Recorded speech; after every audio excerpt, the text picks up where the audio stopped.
तर त्या रात्री आम्ही सगळ्या जणी कसलं प्लॅनिंग करतोय सांगते, पण त्याआधी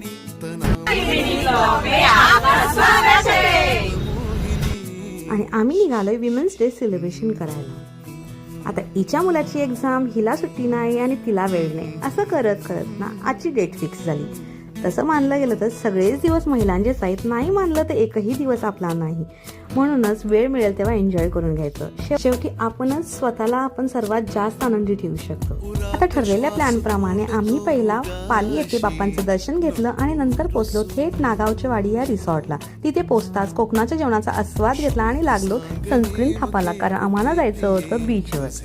साडी नेसू हा साडी असं म्हणून साड्या गुंडाळून आम्ही आलो बीचवर. आता इथे इतका वारा सुटला होता की साडीनं आम्हाला गुंडाळा की आम्ही साडीला गुंडाळलं हेच कळत नव्हतं. आणि लाटांच्या आवाजापेक्षा ना आमचा क्लिक क्लिक क्लिक क्लिकचाच आवाज जास्त होता. आता सनसेट होईपर्यंत भरपूर फोटो क्लिक करून आम्ही पुन्हा पोहोचलो रिसॉर्टमध्ये. डिनर केलं, गेम्स खेळले आणि पुन्हा सकाळी उठून आम्ही बीचवर पोहोचलो. उगवत्या सूर्यापासून काही पिक्चर्स घेतले आणि निघालो परतीच्या सुरुवातीला. जाता जाता बिर्ला मंदिरमध्ये बाप्पांचं दर्शन घेतलं.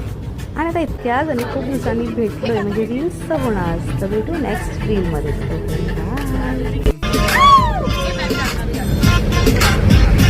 झाले